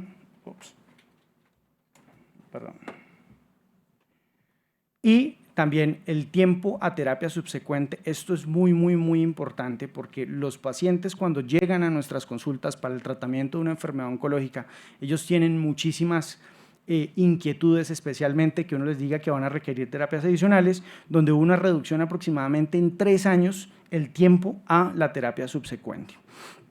El tiempo de recuperación a la testosterona, muchos me pueden decir que es que la tasa de eventos libre de metástasis la vamos a ver, o la tasa de recaída bioquímica la vamos a ver relacionada por, sabemos que aproximadamente un 20 o un 30% de los pacientes que uno les coloca algún tipo de bloqueo hormonal pueden quedar bloqueados casi que por más de 2 años, inclusive por vida. El tiempo de recuperación a la testosterona no fue diferente en los pacientes que recibían ADT versus ADT más intensificación, con una media de 6.6 meses para ambos grupos. Y pues definitivamente los efectos adversos relacionados con las terapias, que es muchos de esos pacientes tienen comorbilidades, hipertensión, etcétera, pues no era diferente de los pacientes que eran tratados con apalutamida versus los que eran tratados con apalutamida con ADT en neoadyuvancia. Es decir, el medicamento es un medicamento seguro. La tasa más alta reportada para este grupo fue realmente el rash cutáneo. Muchos me van a decir, ok, ahora sí ya hablamos de lo bonito del estudio, pero pues como cualquier estudio, este estudio tiene limitaciones. Y es que definitivamente un estándar de tratamiento nunca es darle neoadyuvancia a un paciente que va a ser llevado a prostatectomía radical. Es algo que la doctora Taplin ya sabía. Hay un brazo especial de este estudio Proteus que muy seguramente vamos a ver publicado muy pronto, y es que eran los pacientes que eran tratados solamente con cirugía. La segunda cosa es que definitivamente la neoadyuvancia en los pacientes que van a ser llevados a prostatectomía radical en cáncer de próstata de alto riesgo no es un estándar de tratamiento, pero tampoco empeora los desenlaces oncológicos en este tipo de pacientes, por lo que, pues digamos, tomar como un punto con base al brazo comparador, digamos que sería un poco difícil. La segunda, el PET con PSMA, pues no era obligatorio al principio, pero eso tenía que ver más con las regulaciones, se empezó a utilizar en el año 2022 y digamos que le agrega un poquito de heterogeneidad a los datos. La tercera, y es que la supervivencia libre de metástasis, que ya sabemos que es un subrogado de supervivencia global, está probado que es para los pacientes que tienen imágenes convencionales. Este dato no ha sido probado para los pacientes que tienen o que han sido estadificados con PET con PSMA, pero sí sabemos es que cuando uno diagnostica un paciente con una enfermedad metastásica por PET por PSMA, muy seguramente va a llevarlo a un tratamiento subsecuente de una forma mucho más temprana. ¿De acuerdo? La otra limitación pues es que el seguimiento aún es un seguimiento muy corto plazo, 61.7 meses, y cuando uno se va a ver la letra pequeña, pues definitivamente la mortalidad en los pacientes que eran tratados con prostatectomía radical llegó hasta el 15.2% durante el seguimiento, pero especialmente en los pacientes que eran mayores a 75 años. Esto también es un llamado de atención para nosotros mismos los urólogos, a quien le ofrecemos la cirugía, y es que pues debemos seleccionar un poquito mejor también los pacientes de acuerdo a la edad. El 12% de los pacientes solamente tenían enfermedad ganglionar. No hay un análisis reportado por subgrupos de cómo le va a este grupo de pacientes específicamente, pero lo que sí tenemos que decir es que es un grupo de pacientes que está representado en la muestra y que es un estudio positivo para el desenlace primario para el cual se planteó. La gran mayoría de los pacientes tenían una enfermedad T2. Yo creo que acá, si alguien tiene un paciente joven con cáncer de próstata con un T2, creería yo que la gran mayoría lo vamos a llevar a una prostatectomía radical de entrada. Pero hay una cosa que sí tenemos que tener muy en cuenta en el análisis del estudio, y es que definitivamente los pacientes por enfermedad histológica tenían enfermedades muy agresivas. 98% casi de los pacientes tenían grado grupos de 8 a 10 y ya sabemos que les va muchísimo peor en supervivencia global o en supervivencia libre pues, de metástasis cuando uno evalúa los estudios retrospectivos.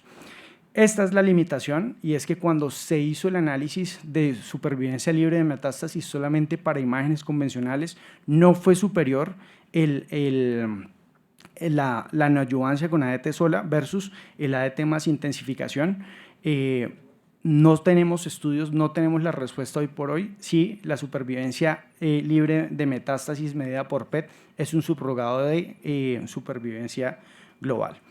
Y cuando uno se va a ver cuáles son los comparadores de este estudio o cuál es el estándar de tratamiento, pues vamos a ver definitivamente que el STAMPEDE, que fue el estudio que sí nos dio positivo para supervivencia global, sí tenía algo en común, y es que tenían pacientes con una enfermedad muy agresiva, aproximadamente el 79% de los pacientes que tenían del Stampede tenían enfermedad con grado grupo 8 a 10 y en el Proteus es el 95%, donde la gran mayoría de los pacientes del Stampede sí tenían enfermedad ganglionar cercana al 39% versus el 12% del Proteus. Ustedes ven ese estudio que está atravesado ahí, que es el estudio Ensarrat, ¿de acuerdo? Es un estudio que tenía casi que un diseño muy parecido a los del estudio Stampede, pero el Ensarrat dio negativo para supervivencia global.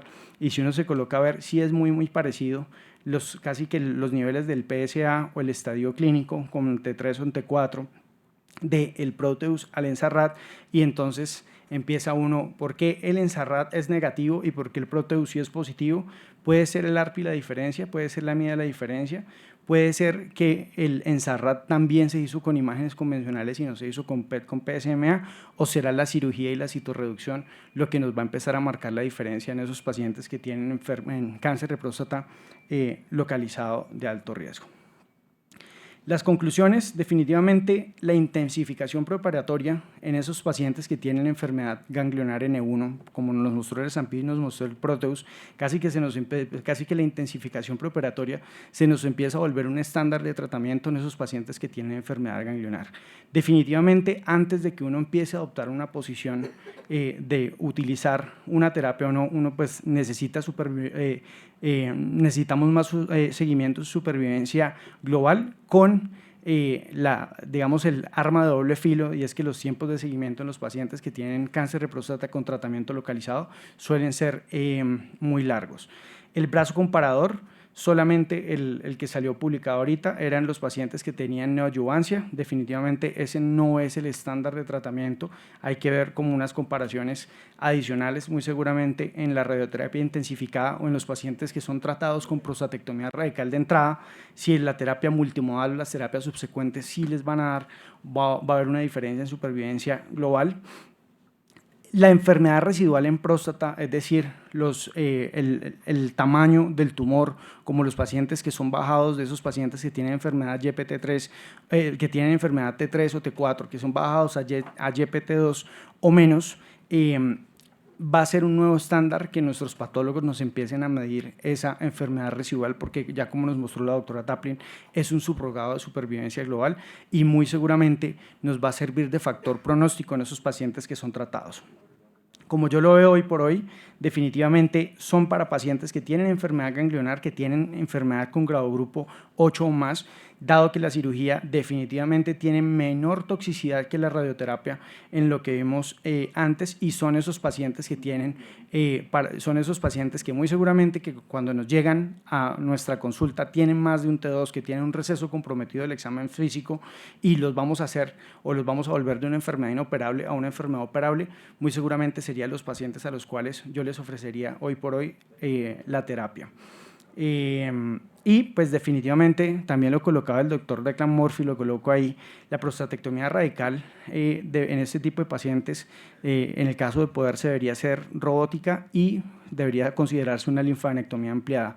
Yo no sé, pues si han tenido experiencia de hacer prostatectomía radical abierta en pacientes que han recibido una adyuvancia, usualmente son próstatas mucho más pequeñas donde el plano de clivaje de la cara posterior puede ser mucho más difícil, y definitivamente la seguridad de los procedimientos quirúrgicos en el estudio Proteus no la mostraron de cómo les iba a los cirujanos, pero lo que sí sé es que la gran mayoría o todos los pacientes fueron operados por robot en ese estudio.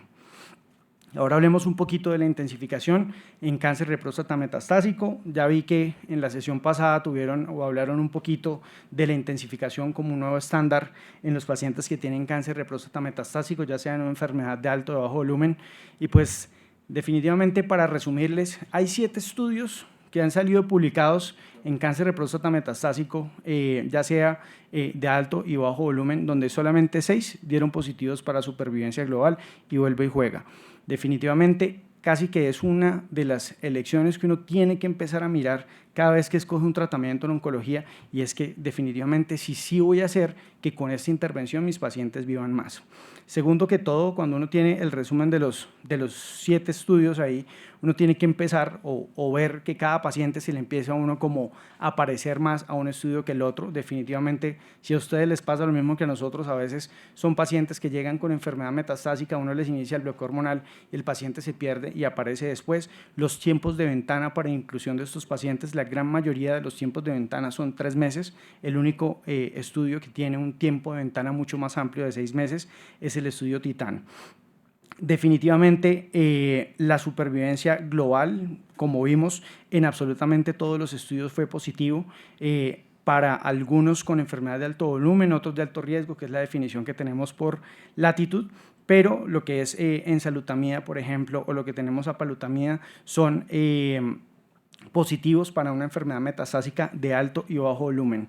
El estudio del ARANOT es un estudio que es negativo en supervivencia global. Si bien el diseño no fue inicialmente hecho para eso, tenemos 6 estudios que realmente tienen resultados contundentes en supervivencia global en los pacientes que tienen cáncer de próstata metastásico, donde las tripletas definitivamente, el PIS-1 o el ARASENS, están enfocadas en los pacientes que tienen enfermedad metastásica de alto volumen.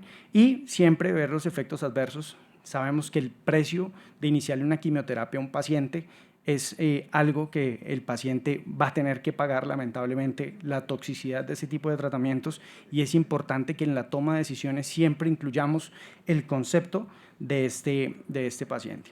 Les traía esto, que es básicamente como un resumen de cómo personalizar o cómo seleccionar los pacientes de acuerdo si tienen cáncer de próstata metastásico.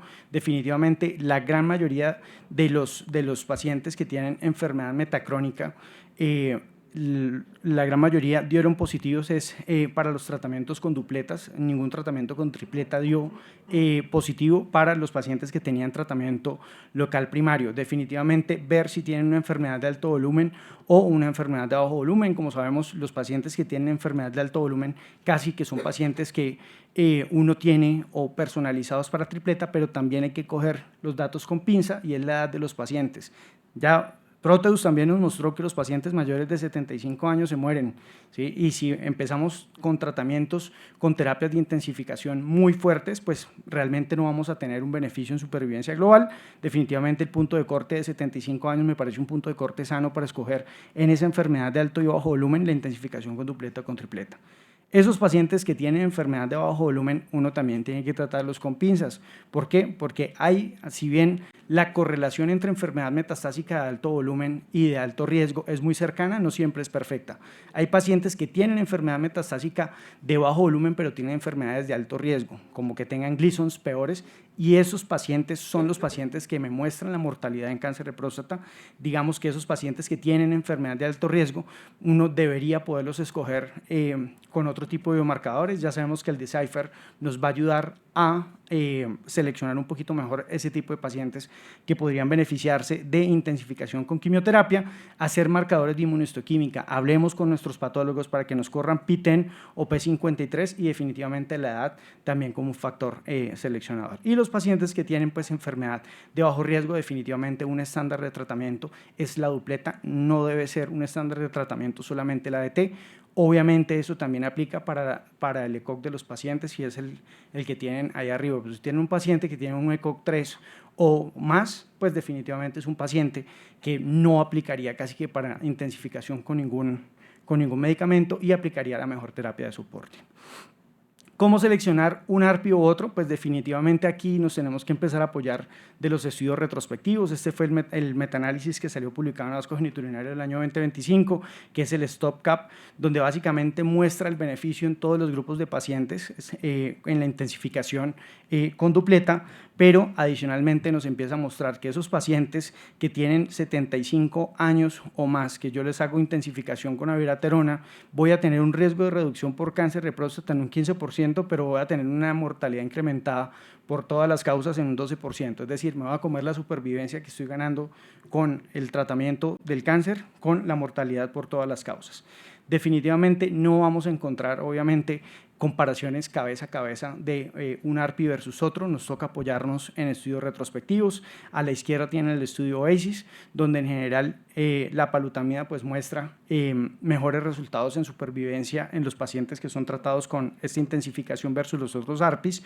Y a la derecha tienen una comparación de un estudio retrospectivo que también salió publicado en ASCO en el año 2026, donde comparaban apalutamida versus darolutamida, donde había un riesgo de reducción en la mortalidad por cáncer de próstata en los pacientes que eran tratados con APA, con un HR en 0,49. Y pues obviamente, definitivamente eso podría mostrar también por qué no les dio positivo en supervivencia global. Dupletas en enfermedad de alto volumen, habíamos hablado de que esos pacientes que tienen enfermedad metastásica de alto volumen, prácticamente que uno los tenía para manejo con tripleta. Si uno es crítico de la literatura y uno hoy mira el estudio del Chartit, los criterios del Chartit se los sacaron de la manga, se los sacaron debajo del sombrero, eso no está escrito ni apoyado en ningún estudio retrospectivo y muy seguramente vamos a tener un cambio del paradigma mucho más adelante. Ese es un estudio que es publicado del doctor Rodríguez Vida, donde muestra como el desenlace en los pacientes que tienen enfermedad metastásica de alto volumen, que tienen más de 20 metástasis, donde hay un beneficio en supervivencia global, donde el ARON 3 muestra que los pacientes que tienen 10 metástasis o menos, que podría ser casi que el nuevo estándar, especialmente si son metástasis óseas, podrían beneficiarse de esa intensificación. Y un poquito más de datos de seguridad definitivamente de la apalutamida, donde no hay una diferencia de la apalutamida versus placebo en los pacientes, inclusive que son tratados con antihipertensivos, antidiabéticos y algunos anticoagulantes. Y pues obviamente ya sabemos que una de las contraindicaciones para el uso de la darolutamida es el uso de la rosuvastatina, un medicamento muy común utilizado en los pacientes con enfermedad cardiovascular. ¿Listos? Muchísimas gracias.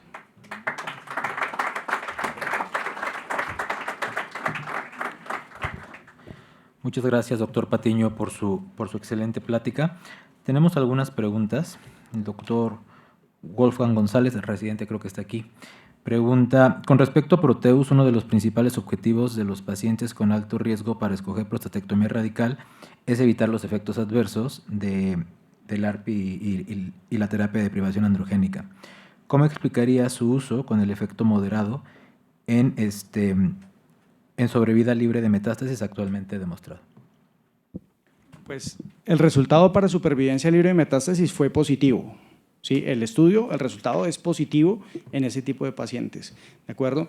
Y los efectos adversos realmente para la terapia quirúrgica, pues en un tiempo de privación de menor a de 2 semanas, pues realmente no, o en el año 2024 salió un estudio de citorreducción inclusive en enfermedad oligometastásica, donde los pacientes eran llevados a prostatectomía radical con neoadyuvancia y realmente no mostró empeoramiento en tasas de sangrado.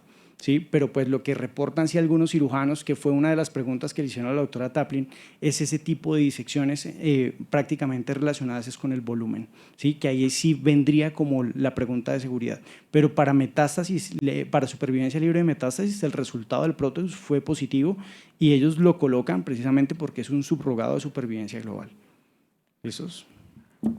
Saludo a la doctora Aida Pérez Córdoba Fernández, que está siguiendo la sesión en línea y pregunta, igual respecto a Proteus, ¿cómo cree, doctor, que estos resultados cambien el balance entre prostatectomía radical y la radioterapia con intensificación hormonal, considerando que esta última ya cuenta con evidencia sólida de intensificación sistémica?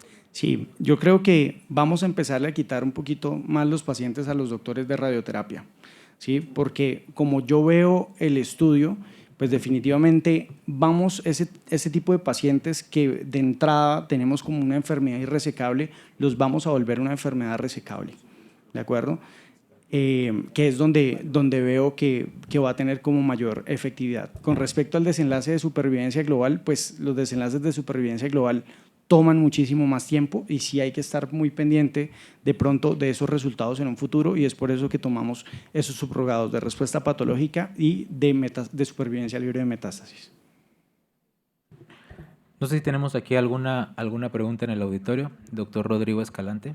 Yo tengo 2 preguntas. La primera era si cree que la apalutamida eventualmente, actualmente no tenemos los desenlaces globales de la supervivencia global, pero cree que eventualmente sea como el estándar de oro para esta cuestión perioperatoria o tendremos que esperar hasta los desenlaces globales. Y la otra pregunta es si cree que con el uso de la neoadyuvancia, todos los estudios están hechos con cirugías robóticas que a lo mejor nos podrían ayudar más a la visualización. En cambio, en países no tan desarrollados como acá lo que nosotros casi no hacemos tanta cirugía robótica en comparación con otro tipo de cirugía, sí nos incrementaría tanto las lesiones en recto como márgenes quirúrgicos positivos. Digamos que la neoadyuvancia solamente con ADT, con respecto, te voy a empezar a contestar de atrás para adelante, solamente con ADT no mejoró supervivencia global, pero sí mejoró el resultado de márgenes positivos. O sea, eso sí lo vas a ver, y es que los márgenes van a ser menores en el paciente que tú le das ADT. Con respecto a las complicaciones transoperatorias, pues eso es algo que tendremos que empezar a reportar, ¿sí? Nosotros en la institución donde yo trabajo hacemos tanto cirugía abierta como cirugía robótica. Definitivamente esos pacientes que a veces llegan de afuera, que ya les han colocado una dosis de ADT, sí son cirugías un poquito más complicadas porque la próstata se disminuye mucho de tamaño, y cuando uno está tocando o cuando uno está disecando es un poquito más complejo, especialmente darle el plano posterior a la uretra, y ahí es donde se pueden ver pues las lesiones rectales. Pero no es un dato que tenemos descrito. En los estudios retrospectivos, la gran mayoría pues, de información que tenemos viene pues, de Europa y de Estados Unidos, y las series de ellos cada día menos son con cirugía abierta, ¿sí? Nos toca hacer nuestros propios datos, ¿de acuerdo?, para poder como contestar esa pregunta. Los estudios con ADT de neoadyuvancia era mucho más prolongado el tratamiento. Sí, claro. Y eso cambia completamente la cirugía. Mi impresión es que es más fácil seguir el plano en cirugía abierta que en cirugía robótica, donde no tienes las manos para sentir.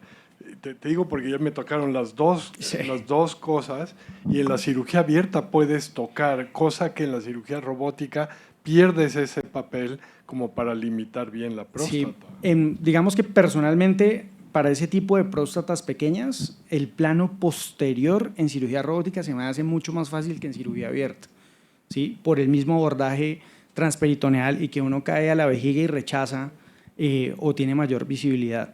Y pues digamos que obviamente tenemos que empezar a mirar esa casuística también de nosotros mismos, ¿de acuerdo? De Latinoamérica estoy hablando, de cómo nos va en cirugía abierta en esos pacientes que están recibiendo una adyuvancia, porque muy seguramente el Proteus con esos resultados vino para quedarse, especialmente en esos grupos de pacientes. La neoadyuvancia vieja con solo bloqueo hormonal mostraba muchos PT0, disminución de márgenes también. Y fueron los otros desenlaces los que cambiaron. Supervivencia global no les dio. Desde la recurrencia bioquímica fue el primer desenlace que no funcionaba. Entonces, por eso se abandonó completamente. Sí. Yo creo que hay que esperar. Proteus fue positivo para recurrencia libre de metástasis, para los desenlaces duros y no los subrogados de los desenlaces. Es verdad, es verdad. Saludo al doctor Arturo Mendoza Valdés, que también está siguiendo la sesión en línea. Y bueno, creo que esta pregunta ya se respondió, pero igual la quiero mencionar. Con base en Proteus, ¿consideras que apalutamida más la terapia de privación androgénica debe ser el estándar en cáncer de próstata de alto riesgo? Creo que eso... Vuelvo y digo, mi opinión personal, porque pues hay muchos pacientes que están incluidos, todavía no tenemos un análisis post-hoc, pero están representados en el estudio. Creo que para los pacientes que tienen enfermedad ganglionar, al igual que lo mostró Stampede, va a ser un estándar de tratamiento hacerle la neoadyuvancia. Lo segundo, pues ese tipo de pacientes que tienen enfermedad irresecable T3 o T4, que yo les quiero ofrecer terapia de tratamiento quirúrgico, pues dadas las diferentes tasas de complicaciones y los mejores resultados cuando uno compara prostatectomía radical versus radioterapia, es esos pacientes que le vamos a quitar a los radioterapeutas muy seguramente para llevarlos a manejo quirúrgico, y los pacientes que definitivamente que tienen Gleason 9 o 10, sabemos que tienen una enfermedad muy agresiva, esos pacientes creería yo que son los que más se van a beneficiar de ese tipo de tratamiento. Doctor Manzanilla. Un hecho que removió al protocolo fue la reclasificación de los pacientes con el PSMA. Con galio. Esto causó una controversia en los pacientes ya incluidos en el estudio, ¿no? Es obvio que falta todavía que el estudio madure los resultados en evolución de los enfermos que son sometidos, pero me preocupa el hecho de que se concluya de que el punto de corte de edad sean 65 años. 75. Tenemos que tener en consideración que la gran mayoría de los diagnósticos de cáncer en esta etapa que estamos hablando superan los 65 años. Y si sabemos que vamos a incluirlos con la intensificación, pero va a aumentar el número de efectos adversos que lo pueden llevar a la muerte, eso es preocupante. Sí, el punto de corte que ellos estaban viendo con las tasas de complicaciones más altas eran los pacientes de 75 años o más. Y lo segundo es que, pues definitivamente, aquí es donde viene la letra pequeña y el trabajo multidisciplinario, que si uno tiene un médico internista o uno tiene un médico geriatra para establecer muy bien el estado funcional de esos pacientes mayores al momento de establecer el tratamiento de cáncer de próstata, porque ya sea radioterapia o ya sea cirugía, muy seguramente lo que estamos es escogiendo mal el paciente al cual vamos a tratar. Finalmente, doctor Castillejos también tiene una pregunta. Sí, muchas felicidades por la plática. Es muy simple cuando tú tienes enfrente un paciente para este tipo de terapia, ¿cómo debo yo indicarle que es neoadyuvante, perioperatorio?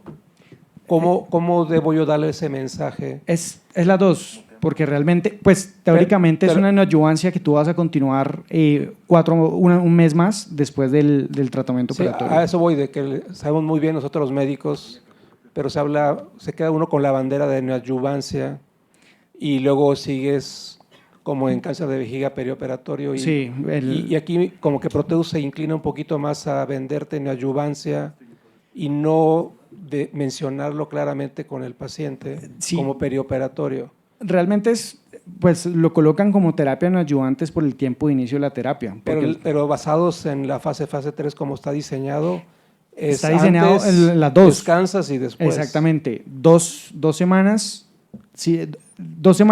descansas 2 semanas, operas el paciente y continúas un mes Creo más. que a nosotros nos queda claro, pero para llevar ese mensaje a un paciente y que poder, como tú mencionas, tratar de elegir muy bien al paciente. De acuerdo. Y sobre todo costos, que se habla poco, creo que es algo que tal vez se va a definir posteriormente. No sé qué piensas. Con respecto a costos, hay otra cosa que no hay un análisis de costos del Proteus, pero si tú te das cuenta, el tiempo a la terapia subsecuente de los pacientes que tú trataste y los que siguen es de 3 años. Prácticamente que son 3 años más que tú vas a tener libre de algún otro tratamiento del paciente. Entonces puede que al momento perioperatorio o neoadyuvante sea un poco más costoso, pero a largo plazo sí puede ser que el costo sea muchísimo menor. Bueno, y ahora sí la última pregunta también nos la hace el doctor Arturo Mendoza, que está en línea, y pregunta si se puede extrapolar estos resultados eventualmente a enfermedad oligometastásica. Pues la enfermedad oligometastásica, y yo creo que parte de por qué incluyeron el PET con PSMA es precisamente para que ese tipo de pacientes no se nos escapen. La enfermedad oligometastásica yo creo que es otro capítulo del cáncer de próstata metastásico, donde la utilidad del tratamiento primario, ya sea con cirugía, todavía está en investigación. ¿Sí? La utilidad de la prostatectomía radical citorreductora, todavía no tenemos los resultados del estudio SWOG, que es el que está comparando radioterapia al primario versus cirugía en enfermedad oligometastásica. No podría decir que este tipo de pacientes hay que operarlos, ¿sí? Hoy por hoy, definitivamente el tratamiento al primario sería, en ese paciente que es metastásico, sería la radioterapia. ¿Por qué? Porque sabemos que le va mejor, y el tratamiento a la metástasis y escoger muy bien si el paciente es para terapia de intensificación o no. Pues muchas gracias, doctor Patiño, Muchísimas por su gracias excelente a todos. charla. Vamos a darle un fuerte aplauso. Gracias a todos los ponentes que nos acompañaron en esta noche. Como muestra este agradecimiento, nuestro presidente, el doctor Ricardo Castillejos, le entregará un diploma al doctor Patiño en voz del experto. Gracias, Johnson, por apoyarnos en esta actividad. Y a nuestros titanes, al doctor Francisco Gómez Regalado. Muchas gracias. Al doctor Luis Almazán Treviño. Al doctor Bernardo Gabilondo.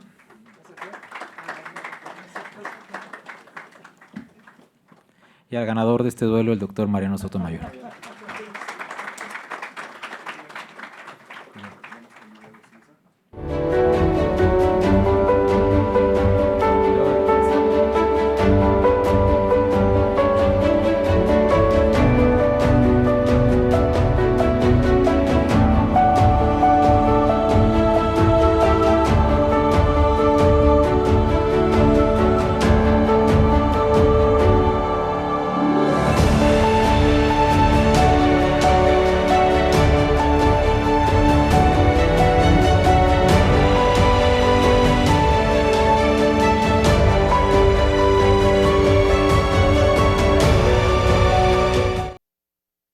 bueno, vamos a hacer el concurso membresía SMU.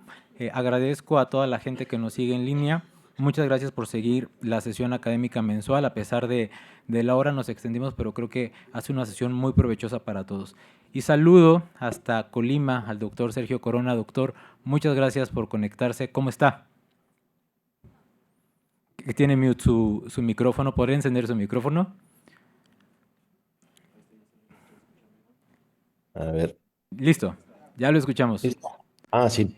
Bueno, primero felicitarlos por el tema. Sinceramente creo que las 4 técnicas que comentaron para cirugía en próstatas de 120 gramos o más son buenas. El contexto dependerá de cada lugar.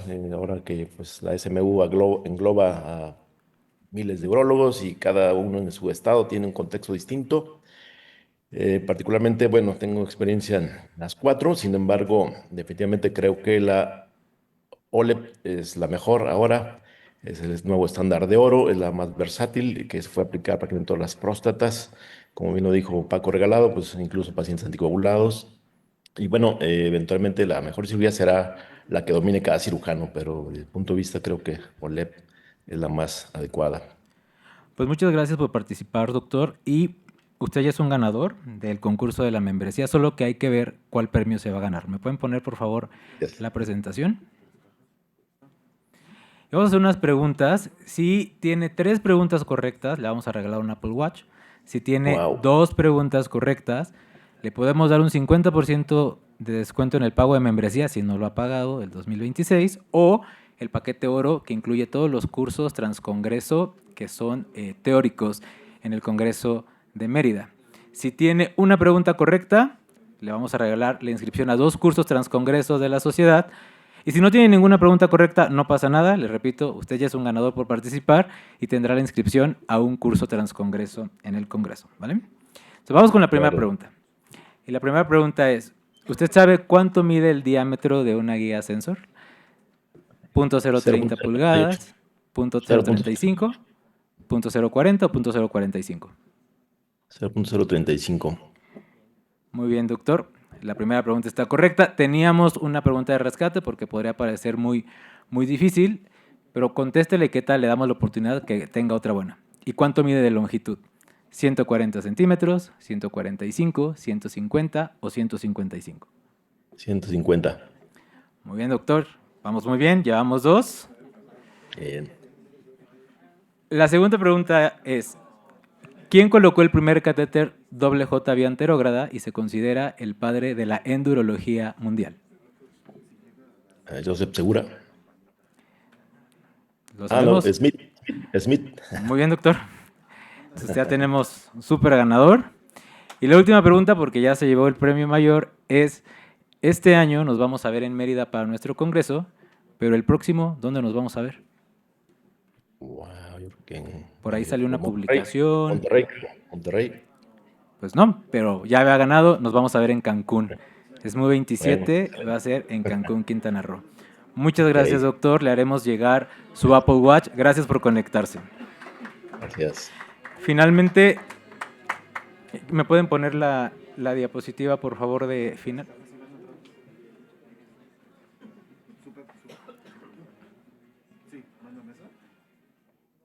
Muchas gracias, doctor.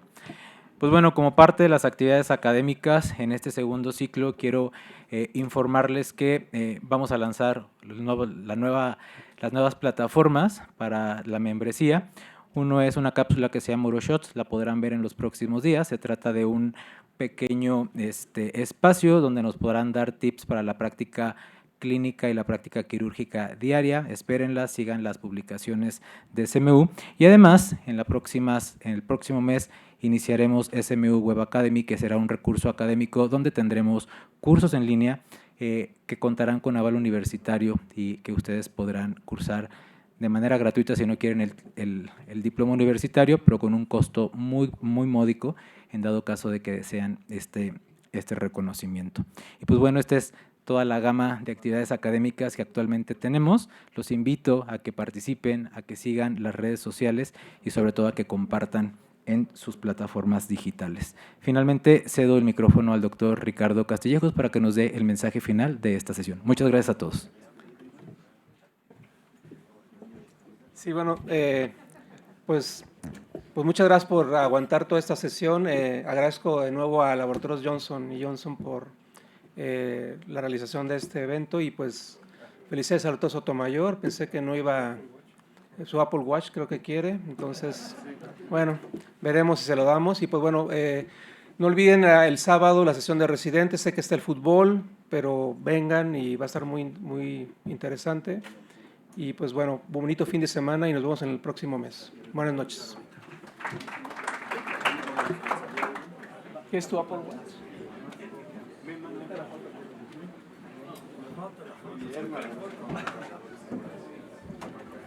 La foto. Se hacen las manos.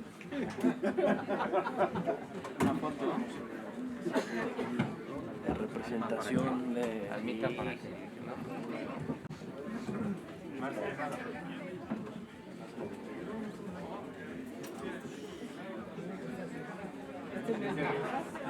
sí, claro.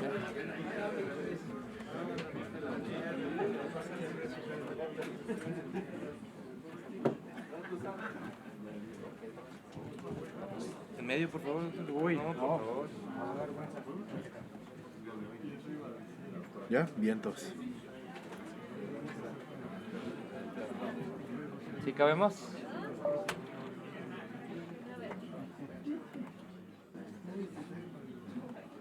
Paren grabación, por favor.